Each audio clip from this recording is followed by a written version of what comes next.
اللہم صلی علی سیدنا محمد وعلی آل سیدنا محمد وبارک وسلم۔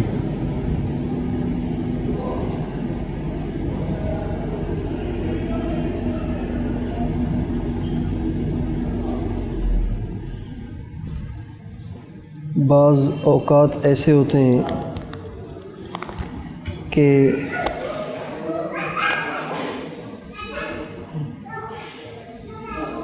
بڑے لوگ جو ہوتے ہیں نا، بڑے لوگ، ان کے کچھ اوقات ایسے ہوتے ہیں کہ جن میں ان سے بات کرنا آسان، ان سے ملنا آسان، ان کی صحبت میں بیٹھنا آسان، ان کو اپنے دل کی بات کہنا آسان ہوتی ہے۔ یعنی جو دنیا دار ہوتے ہیں تو ان کے جو ساتھ رہنے والے لوگ ہوتے ہیں وہ ان کے موڈ کو دیکھتے ہیں کہ صاحب کا موڈ کس وقت اچھا ہوتا ہے، تو آنے والوں سے بھی یہی کہتے ہیں بھی فلاں وقت میں آؤ گے نا تو کام ہو جائے گا۔ جو اہل اللہ ہوتے ہیں ان کی تو موڈ کی بات نہیں ہوتی، لیکن وہ بھی اپنے لوگوں سے ملنے جلنے کے لیے ایک ٹائم مقرر کرتے ہیں، عوام سے اختلاط کے لیے، لوگوں کے مسائل سننے کے لیے ایک وقت مقرر کرتے ہیں، اس میں ان سے ملا جاتا ہے۔ جیسے ہمارے حضرت جی کے ہاں عصر کی نماز کے بعد ملنے کا ٹائم ہے، مقرر ہے، سارے اسی وقت میں جاتے ہیں۔ اسی طرح اللہ تعالیٰ کے قریب ہونے، اللہ تعالیٰ سے مانگنے، اللہ تعالیٰ کو اپنے دل کا حال سنانے، اللہ تعالیٰ کو اپنے مسائل سنانے کا جو سب سے زیادہ موزوں ٹائم ہے، جو موزوں وقت ہے، جو اللہ ہی کا بتایا ہوا ہے، جس میں اللہ تعالیٰ اپنی دہش کے دروازے کھول دیتے ہیں، بخشش کے دروازے کھول دیتے ہیں، عطاؤں کے دروازے کھول دیتے ہیں، وہ ہے رات کا آخری حصہ، اللہ سے لینے کا اور اللہ سے باتیں کرنے کا، اللہ کا قرب حاصل کرنے کا، اللہ سے لو لگانے کا۔ یہ جو آخری رات کا آخری حصہ ہے نا، یہ رات کے آخری حصے میں جتنا انسان اللہ کے قریب ہو سکتا ہے اتنا کسی وقت نہیں ہو سکتا، کسی اور وقت نہیں ہو سکتا۔ اس لیے ہمیشہ انبیاء علیہم السلام رات کے شروع کے حصے میں سوتے تھے، آخری حصے میں جاگتے تھے۔ سارے نبیوں کا یہ طریقہ ہے، اور سارے ولیوں کا بھی یہی طریقہ ہے۔ آپ علیہ السلام کا ارشاد ہے، علیکم بقیام اللیل فإنہ من دأب الصالحین من قبلکم، فإنہ دأب الصالحین من قبلکم۔ آپ کا ارشاد ہے، رات کے قیام کو اپنے اوپر لازم کر لو، رات کے قیام کو اپنے اوپر لازم کر لو، یعنی کہ دیکھ لو ہو جائے تو بہت اچھا، ایسے نہیں، علیکم، رات کے قیام کو اپنے اوپر لازم کر لو، یعنی عقیدے میں نفل ہے، عمل میں نفل نہیں ہونا چاہیے۔ بات واضح ہو گئی؟ عقیدے میں نفل ہونا چاہیے لیکن عمل میں نفل نہیں ہونا چاہیے۔ اس کی مثال بالکل ایسی ہے جیسے کوئی کسی بچے کو گود لیتا ہے نا، تو اس کے ساتھ اپنے بیٹے کے ساتھ بالکل برابر کا رویہ کرتا ہے، اگرچہ بیٹا صرف یہ ہے وہ نہیں ہے، لیکن دیکھنے والوں کو لگتا ہی نہیں کہ یہ بیٹا نہیں ہے۔ اور آپ علیہ السلام فرماتے ہیں، لولا ان اشق علی امتی، اگر مجھے میری امت کی مشقت کا اندیشہ نہ ہوتا تو میں اپنی امت پہ تہجد کو فرض کر دیتا۔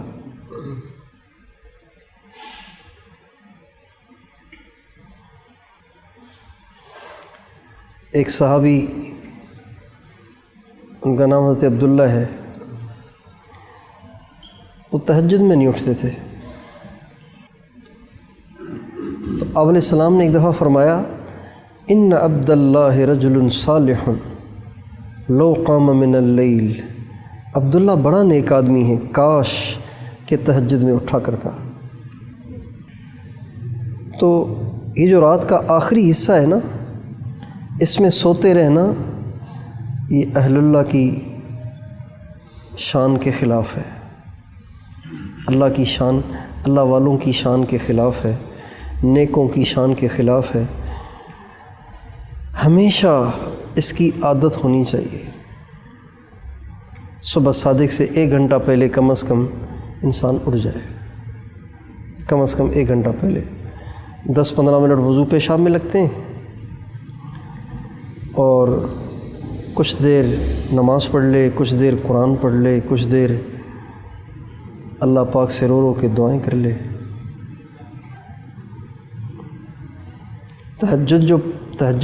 تہجد بھی فارملٹی نہیں ہونی چاہیے، تہجد ہونا چاہیے ٹھیک ٹھاک. آپ علیہ السلام کی تہجد کیسی تھی؟ آپ علیہ السلام کی تہجد ایسی تھی کہ جب آپ تہجد پڑھتے تھے تو حتیٰ تفرطت قدماہ، آپ کے پاؤں میں سوجن آ جاتی تھی، ورم آ جاتا تھا، سوج جاتے تھے. جیسے ہم 8-10 گھنٹے کسی بس میں سفر کریں نا تو پاؤں لٹکائے پاؤں میں سوجن آ جاتی ہے. ہمارے نبی اتنی لمبی تہجد پڑھتے تھے کہ آپ کے پاؤں سوج جاتے تھے. آپ اتنا لمبا سجدہ کرتے تھے کہ آپ کے اہل خانہ سمجھتے تھے کہ آپ کا انتقال ہو گیا، اتنا لمبا سجدہ. اور یہ جو چیز ہے نا، اس کی توفیق اور اس کی لذت اور اس کی حلاوت اس شخص کو حاصل ہوتی ہے جس کی نگاہیں ہر وقت جھکی رہتی ہیں. جو نیچے دیکھنے کا عادی ہوتا ہے نا، وہ اس کو چکھ سکتا ہے. جو نیچے دیکھنے کا عادی نہ ہو، چاہے وہ عورتوں کو نہ دیکھتا ہو، ڈرامے نہ دیکھتا ہو، تصویریں نہ دیکھتا ہو، لیکن نیچے دیکھنے کا عادی نہیں ہے، دیواریں، دروازے، کھڑکیاں، پنکھے، ٹیوب لائٹیں، ہر چیز دیکھ رہا ہے. ناجائز نہیں دیکھ رہا، دیکھتا جائز ہے، لیکن وہ بھی اس مزے سے ناشنا رہے گا.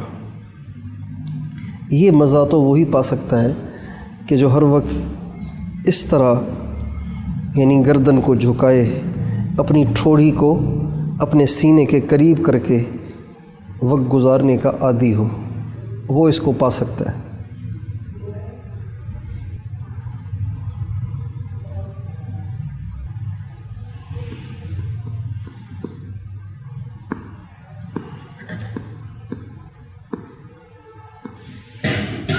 افطاری میں جو شربت پینے کا مزہ ہے، وہ غیر روزے دار اس مزے کو محسوس کر سکتا ہے. جس کا روزہ نہیں ہے وہ اس شربت کا مزہ محسوس کر سکتا ہے جو افطاری کرنے والا محسوس کرے گا. بس یہ بات ہے. جس نے سارا دن نگاہوں کا روزہ رکھا ہو نا، تو وہی سجدے میں جا کے اللہ پاک کے قرب کے مزے پا سکتا ہے.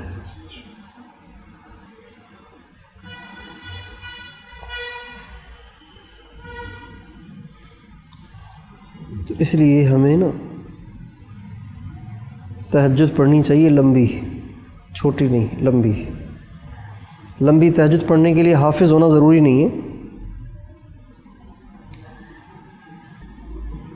جتنی صورتیں آتی ہیں ساری پڑھ لیں پہ ایک رکعت میں، دوسری میں بھی ساری پڑھ لیں، اور اگر آتی ہی تھوڑی سی ہیں تو وہ دو دفعہ پڑھ لیں، 3 دفعہ پڑھ لیں.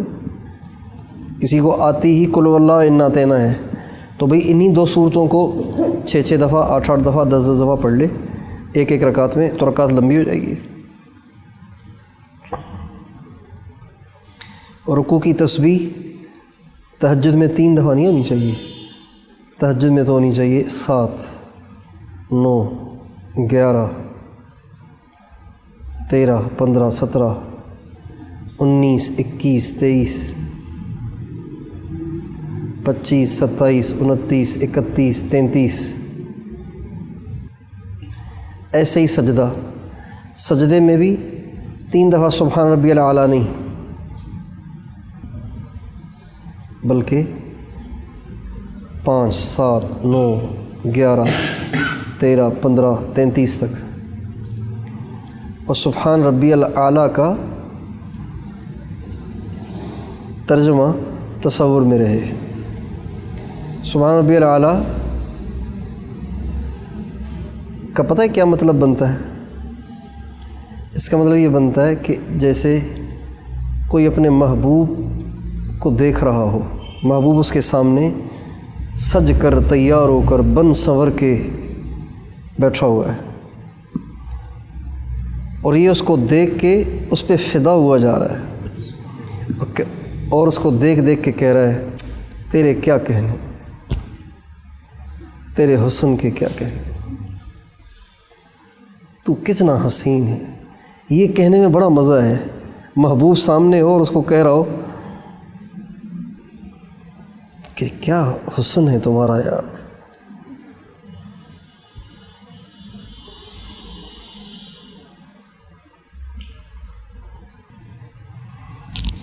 حضرت شیخ مولانا زکریا صاحب فرماتے ایسے موقع پہ یہ الفاظ اختیار کرتے ہیں جسے باب عشق سے واسطہ پڑا ہو وہی اس کو سمجھ سکتا ہے۔ محبوب سامنے ہے اور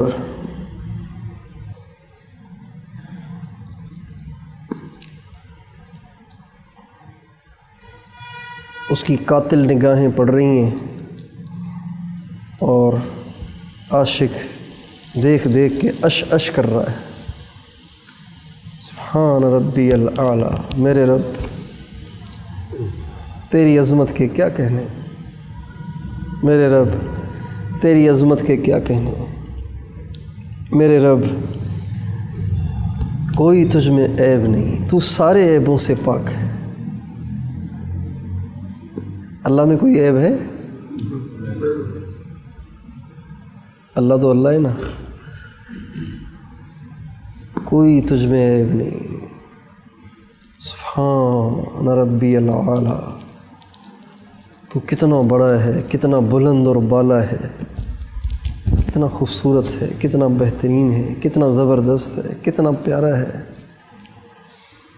اور پھر سجدے میں اور رکوع میں صرف یہی تسبیحاں نہیں پڑھنی، دعائیں بھی پڑھ سکتے ہیں۔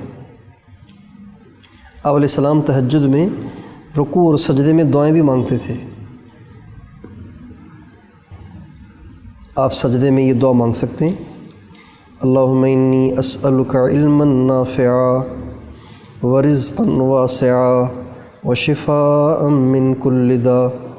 الہ علم ایسا دے جس کا نفع ہو، رزق ایسا دے جو وسیع ہو، شفا ایسی دے کہ کوئی بیماری نہ رہے۔ اللہم انی اسألک العافیہ وتمام العافیہ ودوام العافیہ والشکر علی العافیہ۔ اے اللہ مجھے سلامتی دے، عافیت دے، سلامتی، عافیت دے، اور پوری عافیت دے، اور ہمیشہ عافیت دے، اور اس عافیت پہ شکر کی کیفیت بھی دے۔ کتنی اچھی دعا ہے۔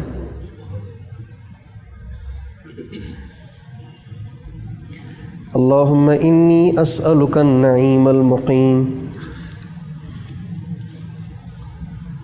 اے اللہ میں تجھ سے ایسی نعمتوں کا سوال کرتا ہوں جو ہمیشہ رہیں، کبھی چھنے نہیں میرے سے۔ اللہم انی اسألک ایمانا یباشر قلبی۔ اے اللہ مجھے ایسا ایمان دے جو میرے دل کے ساتھ ملا ہوا ہو، باہر سے نہ ہو، ملا ہوا ہو۔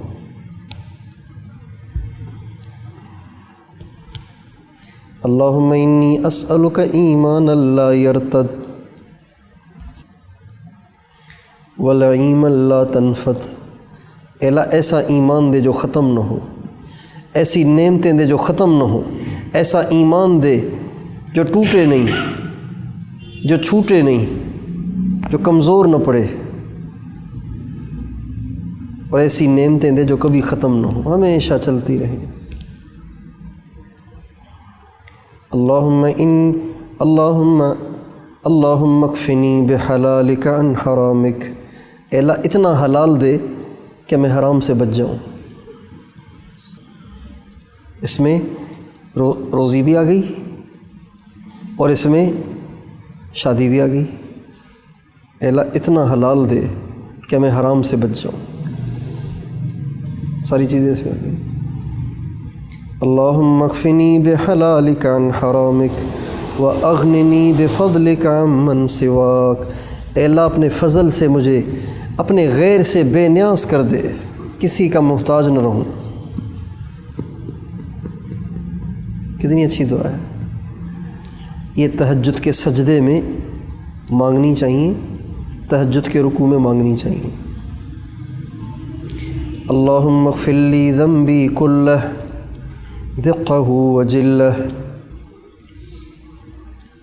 وعلانیتہ واولہ وآخرہ وعلانیتہ وسرہ، اے اللہ میرے گناہ معاف کر دے، وہ بھی معاف کر دے جو نظر نہیں آتے، وہ بھی معاف کر دے جو نظر آتے ہیں، وہ بھی معاف کر دے جو پہلے کیے ہیں، وہ بھی معاف کر دے جو آخر میں کیے ہیں، وہ بھی معاف کر دے جو چھپ کے کیے ہیں، وہ بھی معاف کر دے جو اوروں کے سامنے کیے ہیں۔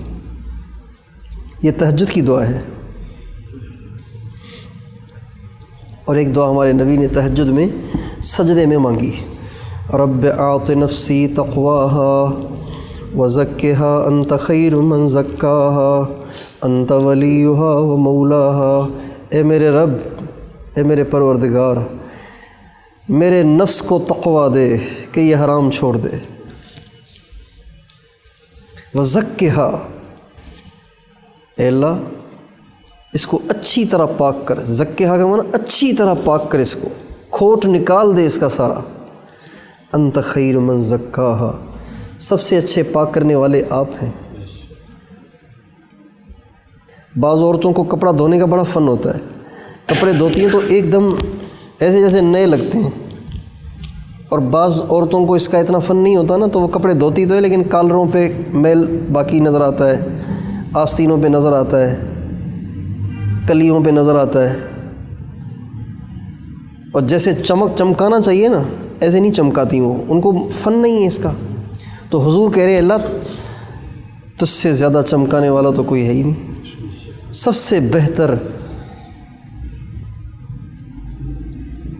بہتر پاک کرنے والے آپ ہیں۔ بعض چمکانے والے ایسے ہوتے ہیں جو چمکاتے تو ہیں لیکن کپڑے کی اتنی کٹائی کرتے ہیں کہ پھٹنے کا خدشہ ہو جاتا ہے۔ بعض چمکاتے نہیں ہیں، بعض چمکاتے بھی ہیں اور کپڑے کی کٹائی بھی نہیں ہوتی، تو اس کو کہیں گے کپڑے بڑے اچھے دھوتے ہیں اور بڑے سلیقے سے دھوتے ہیں۔ یہ مطلب ہے انت خیر من زکاہا، اے اللہ تو سب سے اچھا ہے پاک کرنے والا، انت ولیہا و مولاہا، تو ہی مددگار ہے، تو ہی میرا آقا ہے۔ تو ہمیں تہجد کو مزے لے لے کے پڑھنا ہے، لمبی تہجد مزے لے لے کے، جیسے محبوب سے ملاقات ہے۔ جن لوگوں کا کسی بزرگ سے بیعت کا تعلق ہے اور وہ بزرگ اتنے مشہور اور معروف ہیں، اتنا بڑا ان کا حلقہ ہے کہ ان سے ملاقاتی دشوار ہے، تو وہ سمجھ سکتے ہیں اس کو کہ جب شیخ سے بڑی کوششوں اور بڑے دن گزرنے کے بعد ملاقات ہوتی ہے تنہائی میں، تو دل کرتا ہے کہ سارے مسائل آج ہی سنا دیں، اور ایک ایک پل بڑا مزیدار ہوتا ہے۔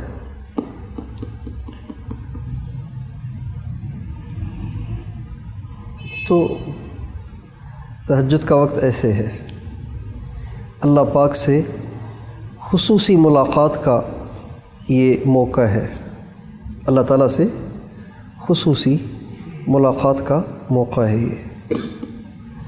تو کیا خیال ہے، ساری عمر اس طرح تہجد کی پابندی فرمائیں گے انشاءاللہ؟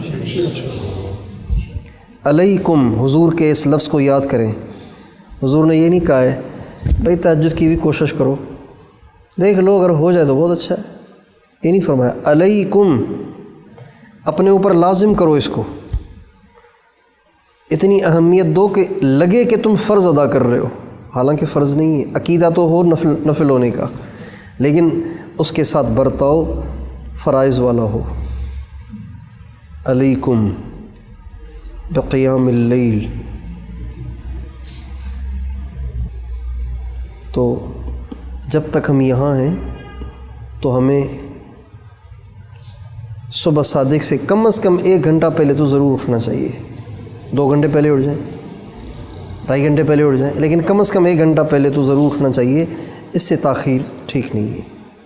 اس سے تاخیر کا مطلب یہ ہے کہ فارملٹی، بھاگ بھاگ کے وضو، بھاگ بھاگ کے پیشاب، بھاگ بھاگ کے 2 رکعت، 4 رکعت، 6 رکعت، انا تینا کل واللہ ٹھا ٹھا، تو یہ تو تہجد نہ ہوئی، یہ تو مذاق ہے پھر تو۔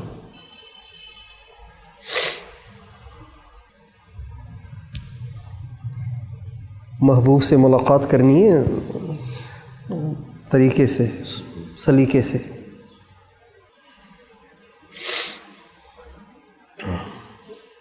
کوشش کریں گے انشاءاللہ۔ اگلی بات یہ کہ یہاں پر رہتے ہوئے چند باتوں کا خیال کریں۔ ایک تو بات بالکل نہ کریں، کوشش کریں خاموشی کی۔ ظہر کے بعد جو درس ہو رہا ہے اس میں مستقل عنوان چل رہا ہے خاموشی کا۔ کل بھی آپ حضرات نے سنا جو موجود تھے، آج بھی سنا جو موجود تھے، خاموش رہنا۔ ایک بات دوبارہ دہرا دیتا ہوں اس لیے کئی ساتھی بعد میں آئیں۔ حضرت جابر بن سمرہ سے حضرت سماک نے کہا کہ آپ نے حضور کے ساتھ بڑا زمانہ گزارا ہے، آپ مجالس میں بیٹھتے رہے ہیں، تو بتائیں نا کہ حضور کیسے تھے؟ تو انہوں نے ایک ہی لفظ کہا، ایک ہی لفظ، کان کثیر الصمت۔ بس حضور زیادہ تو خاموش ہی رہتے تھے، کان کثیر الصمت، بہت خاموش ہوتے تھے۔ ابو مالک اشجعی اپنے والد صاحب سے روایت کرتے ہیں کہ میں نے اپنی زندگی میں حضور سے زیادہ لمبا خاموش رہنے والا کوئی نہیں دیکھا۔ تو ہمارے حضرت شیخ الحدیث مولانا زکریا صاحب رحمۃ اللہ علیہ اپنے ہاں آنے والے سالکین سے فرماتے تھے بھئی چاہے سوتے رہو، کچھ بھی نہ کرو، لیکن بولو نہیں، خاموش رہو۔ خاموشی کا روزہ، ٹھیک ہے انشاءاللہ؟ ایک چیز۔ دوسری چیز، ہر وقت وقوف قلبی میں رہیں۔ خاموش رہیں گے تو وقوف قلبی آسان ہو جائے گا۔ وقوف قلبی کیا مطلب؟ یعنی دل پر توجہ ہو اور دل کا دھیان اللہ کی طرف ہو، ہر وقت وقوف قلبی، دل غافل نہ ہو، کسی وقت بھی دل اللہ سے غافل نہ ہو، اور جو لمحہ ملتا رہے مراقبہ کرے۔ لمحہ ملا مراقبہ، لمحہ ملا مراقبہ۔ ابھی نماز میں 1 منٹ ہے، بیٹھ جائیں، اس لمحے کو جانے نہ دیں۔ جنت میں جانے کے بعد بھی افسوس رہے گا کہ ہائے وہ لمحے اللہ کو یاد کیے بغیر کیوں گزر گئے۔ اور قیامت کے دن سب سے زیادہ اونچے درجے اللہ تعالیٰ کے نزدیک ان کے ہوں گے جنہوں نے اللہ کا بہت ذکر کیا ہوگا۔ تو اس لیے ہر وقت مراقبے میں رہیں، جو لمحہ ملے مراقبہ، اور جس کام میں بھی لگیں وقوف قلبی کے ساتھ۔ پیشاب بھی کر رہے ہوں تو وقوف قلبی کے ساتھ، توجہ یہاں ہو، دل پر۔ جیسے کسی کو ڈاڑھ میں درد ہوتا ہے نا، ڈاڑھ میں درد ہوتا ہے تو وہ پیشاب بھی کر رہا ہو، توجہ ساری یہاں ہوتی ہے نا۔ کسی کو سر میں درد ہو، نماز بھی پڑھ رہا ہو تو توجہ ساری یہاں ہوتی ہے۔ تو بس یوں سمجھیں گویا دل میں درد ہے، اللہ کی محبت کا درد ہے، اللہ کی یاد کا درد ہے، ہر وقت توجہ دل پہ رہے۔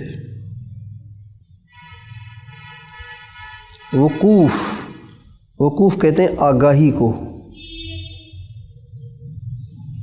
قلب یعنی دل کی آگاہی، دل آگاہ رہے، دل خبردار رہے، بے پرواہ اور غافل نہ رہے، آگاہ رہے۔ جیسے ایک آدمی یہاں بیٹھا ہوا ہے، اس کو پتہ ہے کہ یہ کون آیا ہے۔ بعض دفعہ ایسے ہوتا ہے کہ آدمی بیٹھا ہوتا ہے اور پتہ ہی نہیں ہوتا کہ کون آیا ہے، ایسے ہوتا ہے نا۔ تو جس کو پتہ چل رہا ہے کہ کون آیا ہے یہ آگاہی ہے، اور جس کو پتہ نہیں چلا کہ کون آیا کون گیا یہ پھر غفلت ہے۔ تو ہمیں ساری دنیا سے غافل ہو کر اللہ سے آگاہ رہنا ہے، اس کو کہتے ہیں وقوف قلبی۔ ساری دنیا سے غافل، اللہ سے آگاہ۔ تو انشاءاللہ اس سے یہ جو خاموش رہیں گے نا آپ ہر وقت، اس سے آپ کو اس میں بہت مدد ملے گی۔ اور دوسرا، پیٹ کو ہلکا رکھنے سے بھی وقوف قلبی میں مدد ملتی ہے۔ جس کا پیٹ بھرا ہوا ہو اس کا دل غافل ہوگا، جس کا پیٹ ہلکا ہوگا اس کا دل ذاکر ہوگا۔ ندارند تن پروراں آگہی، حضرت شیخ نے یہ شعر لکھا ہے فضائل رمضان میں۔ ندارند تن پروراں آگہی، جو اپنے پیٹ کو پالتے رہتے ہیں نا تو ان کو پھر آگہی حاصل نہیں ہوتی ہے، یعنی ان کو وقوف قلبی حاصل نہیں ہو پاتا، وہ بیچارے غافل ہی رہتے ہیں ہر وقت۔ پیٹ بھرا ہوا ہے، بخارات اٹھ رہے ہیں، دماغ پہ چڑھ رہے ہیں، دماغ بھی سویا ہوا ہے، دل بھی سویا ہوا ہے۔ ٹھیک ہے انشاءاللہ، اللہ تعالیٰ ہم سب کو توفیق دے۔